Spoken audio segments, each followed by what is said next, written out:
요한복음 14장 16절에 내가 아버지께 구하겠으니 그가 다른 보혜사를 너희에게 주사 영원토록 너희와 함께 거하게 하신다. 할렐루야.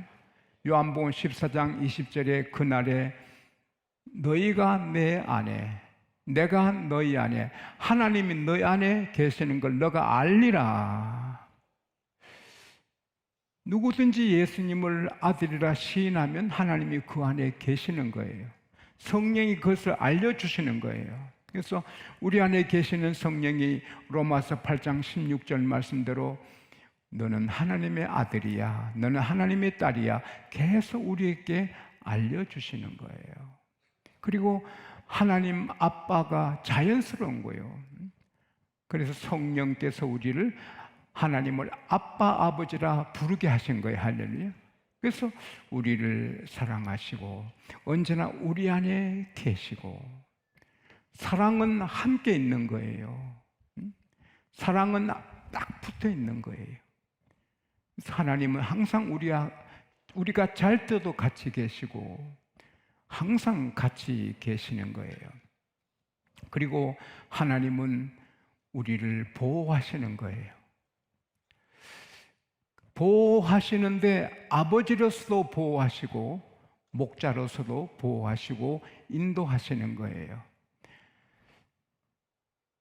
부모는 아주 술주정꾼이나 도박꾼이나 세상 마약하는 부모나 이런 아주 그런 특별한 부모 외에는 다 자녀를 위해는 목숨을 걸거든요. 자녀를 위해는 목숨을 걸고 자녀를 지켜주고 세워주고 잘되게 하려고 하잖아요. 그러나 부모는 그 힘이, 능력이 한계가 있어요. 아무리 자식을 밀어주고 싶어도 없는데요. 도와주고 싶어도 힘이 없는데요. 그리고 할 수도 없어요. 제가 우리 큰아들 군에서 훈련받을 때는 방위병이거든요. 여기 가까운 그 부대에서 훈련 받았는데 제가 가보니까 제시훈련 하는데 방위병은 보면 척 알겠더라고요. 구부렁구부렁. 세상에 어떻게 훈련받은 군인이 그렇게 구부렁구부렁. 참 안타까웠어요. 그래서 아들아, 어떻게 줄도 안 맞니? 아빠, 바람 소리가 세서 구호가 잘 안 들려. 그랬는데 처녀가 애 낳아도 할 말은 있더라고요. 이 방위병 근무하는데 우리 집에서 출근했다가 퇴근하니 그게 무슨 군인입니까? 고이 기른 내 딸 방위사의 옛말이뇨, 그런 말이. 육군은 땅에서 죽고 공군은 하늘에서 죽고 해군은 바다에서 죽고 방위병은 쪽팔려 죽는다. 근데 둘째는 정식 군인 돼가지고 논산훈련소 갔는데 제가 논산까지 갔지요. 그리고 성경하는 건 달랑 들고 연병작으로 달려가는데 나는 갈 수도 없어요. 내가 대신 훈련 받고 싶어도 할 수도 없고, 군 복무 기간 내가 부대에 갈 수도 없고, 어떻게 할 수가 없어요. 나는 아빠고 그를 도와주고 싶은데 도울 길이 없어요. 그래서 하나님, 아들을 하나님 부탁합니다. 하나님뿐이에요. 그래서 아들을 군에 보낼 때 우리는 못 가요. 하나님은 가셔요. 할렐루야. 그래서 제가 우리 학생들이 군에 입대할 때 꼭 읽어주는 성경은 한 절이에요. 두려워하지 말아라. 내가 너와 함께한다. 놀라지 말라. 내가 너 하나님이다. 내가 너를 굳세게 해주겠다. 너를 내가 참으로 도와주겠다. 내 의로는 오른손으로 너를 붙들리라. 아버지는 어머니는 같이 못해도 하나님은 같이 하시는 거예요. 사랑하는 여러분, 우리가 봄을, 여름을, 가을, 겨울을 또 잘되고 안 되는 때를, 건강하고 아픈 때를 많이 지나지만, 그러나 하나님은 변함없이 일초도 안 떠나시고 우리와 함께 계시는 거예요. 그리고 목자로서 우리를 보호하시는 거예요. 양은 무기가 하나도 없어요. 이리가, 늑대가, 사자가 달려오면 싸울 무기가 하나도 없어요. 도망가는 것뿐인데 눈이 나빠 도망도 잘 못 가요. 그리고 양은 자빠지면 죽어요. 아무리 발버둥 쳐도 양은 혼자서 못 일어나요. 그래서 결국은 죽어요.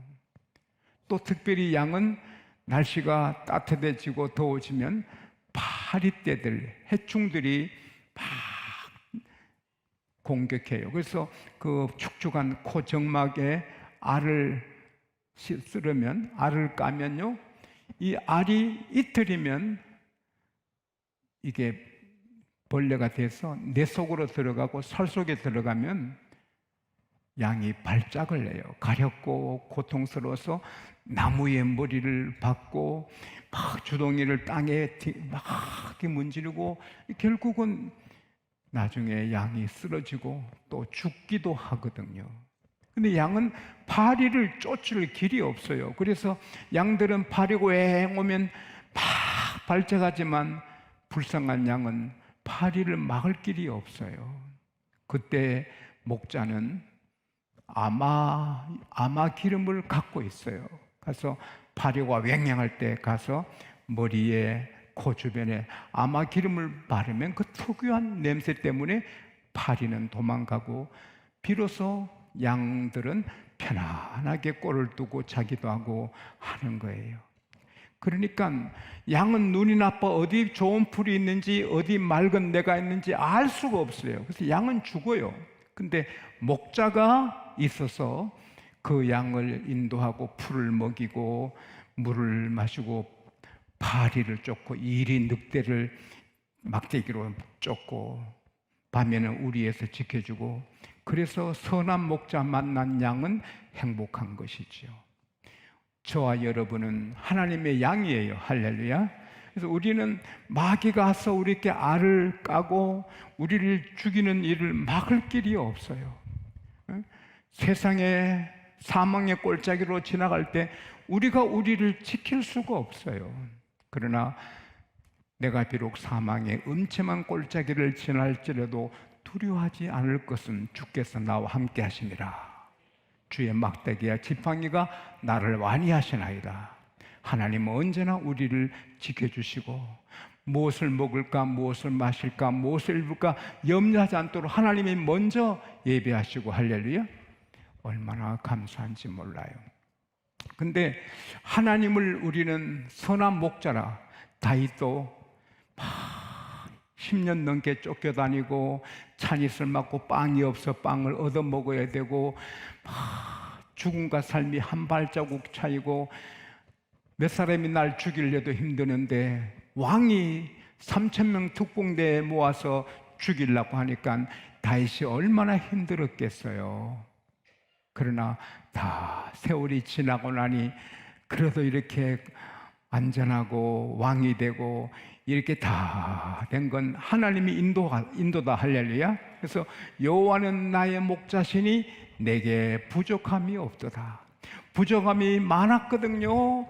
뭐 들에서 산에서 바위에서 숨어 지내고 그 부족함 덩어리인데 지나보니 굶어 죽지 않고 또 하나님이 생명도 지켜주고 이리저리 해서 결국은 왕이 되게 하시고 이럴 때 여호와는 나의 목자시니 내게 부족함이 없도다.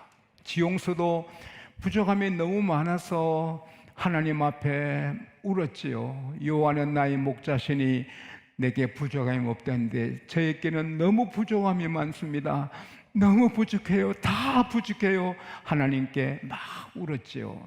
그러나 지금 생각하면 다 부족함이 없게 주셨습니다. 하나님은 선하신 목자. 그래서 예수님도 나는 선한 목자라. 선한 목자는 양떼를 위해 목숨도 버린다. 우리 주님은 여러분과 저를 영원히 살게 하시게 하여 목숨을 버려 십자가의 제물이 되셨잖아요. 그 주님이 우리와 함께 하시고 항상 우리의 목자가 되는 것입니다. 오른팔이 없는 어린이가 있었어요. 그 학교에 입학시키면 그 학생들이 놀리고 조롱하고 그래서 적응하지 못하고 몇 학교로 전학을 했어요. 근데 한 학교에 전학했을 때 그 담임 선생님은 선하신 선생님이에요. 오른팔이 없어서 늘 놀림감이 되고 어려움을 당하고 조롱받는 그 아이를 위해서 끈을 다 준비해서 모든 학생들의 오른팔을 다 묶어버렸어요. 오늘은 공부도 글씨도 도시락도 왼손 한으로 하나만 사용해야 된다. 화장실 가도 왼손으로 화장실 볼일 봐라. 다 끈을 맨 거예요. 그러니까 이제 마지막 시간 마치고 끈을 풀어라 다 풀었어요.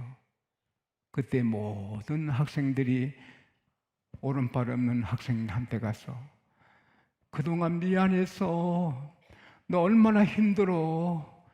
너 어떻게 힘드는데 잘 견디니 너가 자랑스럽다. 애들이 울면서 그 아이를 에워싸서 격려하고 그 다음부터 그 학교에 적응을 잘해서 공부할 수 있었대요. 평범한 선생님이 아니고 사랑이 선함이 가득한 선생님이니까 그 아이를 이렇게 위해서 그런 이벤트를 해서 살게 하는 거죠. 선한 선생님도 그런데 우리 하나님은 선하고 인자하심이 영원합니다. 따라합시다. 나는 걱정 없다. 걱정 없다. 아무 걱정 없다. 선한 목자 하나님, 예수님, 성령님, 삼위일체 하나님이 계신다. 근데 하나님께서 우리를 인도하시는 방법이 여러 가지인데요. 가장 많이 하나님이 쓰시는 것은 꿈이에요, 꿈. 요셉이 감옥에서 변호사가 있습니까? 자기를 이해해준 사람 아무도 없어요. 그러나 하나님께서 바로에게 꿈을 꾸게 하고 아무도 해몽 못하게 하고 요셉만 해몽하게 만들어서 왕의 마음을 바꾸어서 그 자리에서 총리가 되게, 그것도 꿈으로 하는 거예요. 다니엘을 그 어린 나이에 총리가 되게 하는 것도 하나님이 느부갓네살 꿈을 꾸게 하고 아무도 꿈을 알지 못하게 하고 이 다니엘에게 알려주셔서 다니엘이 꿈 때문에 그렇게 되는 거예요. 오늘 우리 양국교회가 이만큼 된 것도 하나님이 제게 꿈을 주셨어요. 꿈에 항상 알려주셨어요. 그래서 저 사람은 황정 집권자 세우지 말아라 꿈에 보여줘요. 그래서 안 세웠어요. 온 교우들은 그분이 될 줄 알았어요. 안 세웠어요. 그분이 우리 교회를 떠났어요. 나중에 소문 들으니 자기 담임 목사님을 발로 막 차는 거예요. 그 사람 내가 우리 교회 항정 집권자로 세웠으면 나를 발로 찰 거예요. 그래서 저는 고민해요. 그 사람하고 싸우면 내가 이기거든. 저는 건투를 해가지고 그 사람은 발로 안 차고 나는 주먹으로 때리고. 그러나 양국교회 목사 사람 쳤다 좋겠습니까? 하나님께서 그 사람을 다 꿈에 보여주셔요. 제가 공부하는 게 소원이었거든요. 그래서 공부에 몰입 못하고 가정의 경제를 도우면서 울면서 공부하고 울면서 돈 벌고 그렇게 살았잖아요. 그래서 하나님의 은혜로 제가 학교 잘하고 특별히 좋은 석사학위를 받아서 제가 콜롬비아에 갔을 때 콜롬비아 신학대학에서 제게 공부할 수 있게 길을 열어주었어요. 이 콜롬비아 학교가 너무 좋아요. 그래서 제가 양국교회 사임하고 깊이 공부 좀 한 6년, 7년 하려고 마음먹었어요. 그래서 그날 밤에 기숙사에서 손을 높이 들고 하나님, 제 공부를 너무 못해서 부족해요. 이 학교가 너무 마음에 들고 하니까 제가 양곡교에 사임하고 여기서 공부하겠습니다. 그리고 잠이 들었어요.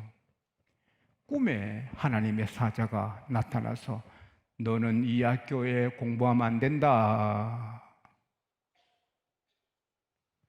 풀러에서 해라. 그래서 제가 그 학교 하지 않고 풀러에서 그 학교는 목회하면서 할 수 있는 거니까. 그래서 오늘 양곡교회를 이루고 공부도 했지요. 할렐루야. 만일 그때 하나님이 꿈에 인도 안 하시면 저는 양곡교회 목사 안 하고 벌써 그 학교에서 공부해서 어디서 뭘 할지 몰라요. 하나님께서 저를 인도하신 거죠. 마태복음 1장 18절에서 25절 11절에서 25절에 보면 18절에서 25절까지 보면은 요셉이 마리아의 약혼한 요셉이 자기 약혼녀가 잉태한 걸 보고 충격받고 가만히 파혼하려 하는데 하나님이 꿈의 사자를 보내서 다윗의 자손 요셉아, 마리아 데려가기를 무서워하지 말라. 그에게 잉태된 것은 성령으로 되었다. 보라, 아들을 낳으리니 그 이름을 예수로 하라. 그는 많은 백성의 죄에서 구원하시기 위함이라. 이것은 바로 선지자가 보라, 처녀가 잉태 아들을 낳을 것이니 그 이름을 임마누엘이라 하라. 그 말씀을 이루는 것이다. 꿈에 알려주니 야, 마리아가 어떤 나 몰래 남자 만나 사귄 게 아니고 성령님이 하셨구나. 기쁨으로 마리아를 데려오잖아요. 마태복음 2장 1절에서 12절에도 봐도 거기 동방 박사들이 예수님께 경배하고 이제 헤로드께 가려는데 마태복음 2장 12절에 보면은 헤로드께 돌아가지 말고 다른 길로 가라. 동방 박사들이 헤로드 갔으면 죽지요. 비밀 누설 한다고. 하나님께서 꿈에 그들을 살려주시는 거죠. 여러분, 우리가 꾸는 꿈이 개꿈도 있지만은 하나님이 알려주시는 꿈이 있습니다. 그 꿈에 은혜를 받게 되시기 바랍니다. 길을 막아요. 내 이리 가야 하는데 길이 막혔네. 아, 여기 길이 열렸네. 이삭이 100배나 잘 돼서 거기서 막 일어나는데 추방당해요. 샘파면 뺏기고 샘편. 그래서 몇 번 쫓겨나요. 그래서 먼 땅으로 쫓겨나요. 거기 넓은 땅에서 샘판에 물이 나요. 거기서 크게 되는 거예요. 추방당하고 샘 뺏길 때는 아팠지만 그게 상황으로 하나님이 인도하는 거예요. 할렐루야. 이야, 하나님이 넓은 땅으로 인도하셨네. 사랑하는 여러분, 하나님은 꿈으로도 우리를 인도하시고 성령의 감동으로 인도하시고 또 상황은 아프고 슬프고 힘든 일이 많아요. 그러나 그 상황으로 하나님은 우리를 인도하시는 거예요. 하나님은 상황을 통하여 인도하십니다. 그래서 우리 세상 끝날 때까지 하나님은 항상 인도하십니다.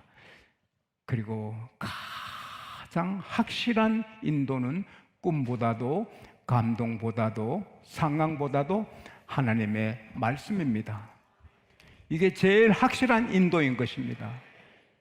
꿈에 주신 말씀이라도 이거랑 다르면 따라가면 안 되고, 감동이 돼도 성경과 다르면 따라가면 안 되는 거예요. 그리고 귀에 하나님 말씀이 들려도 성경과 다르면 따라가면 안 되는 거예요. 어거스틴 같은 경우는 밖에서 아이들이 노는데 책을 펴서 읽어봐 하는 그게 하늘의 음성으로 들려요. 그래서 성경을 펴서 읽으니 로마서 13장 12절에서 14절이 눈에 막 꽂히는 거예요. 밤이 깊고 낮이 가까웠으니 그러므로 어둠의 일을 벗어버리고 빛의 갑옷을 입자. 방탕과 술 취하지 말고 시기와 쟁투하지 말고 음란과 호색하지 말고 오직 예수 그리스도의 옷을 입고 정욕을 위해 육체의 일을 도모하지 말아라. 그 말이 하나님이 직접 주신 음성을 들려서 그가 새 사람이 되는 거죠. 우리가 설교 들을 때 목사님을 통해 주신 말씀은 거의 99%가 하나님 말씀, 할렐루야. 그건 그대로 믿어도 돼요. 성경 읽다가 주신 말씀 그대로 100% 믿어도 돼요. 할렐루야. 그러나 이상한 예언, 어떤 사람이 예언하고 또 내 귀에 이상한 소리 들린다고, 그거는 조심해야 돼요. 어쨌든 예언이든 꿈이든 성경과 다른 것은 다른 것입니다. 하나님은 이 말씀으로 우리를 인도하십니다.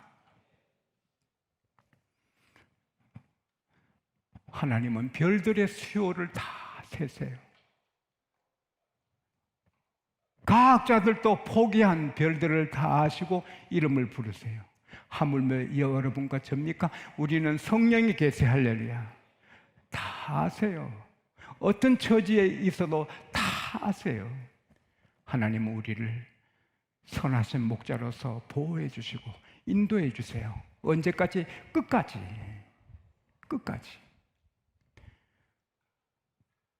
잠언 16장 9절에 사람의 마음으로 여러 가지 계획을 세울지라도 걸음을 인도하는 분은 여호와시라.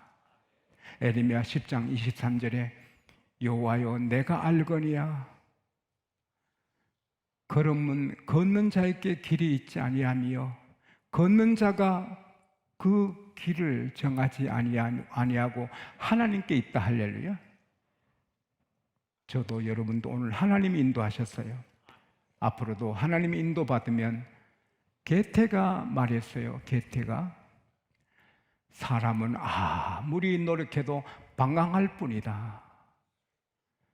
인문학을, 철학을 아무리 공부하고 노력해도 방황한다. 어디서 왔다가 왜 살고 어디로 가는지 알지 못한다. 그러나 성령 받은 사람은 어디서 왔는 거 알고 왜 사는지 알고 어디 가는 걸 압니다. 할렐루야.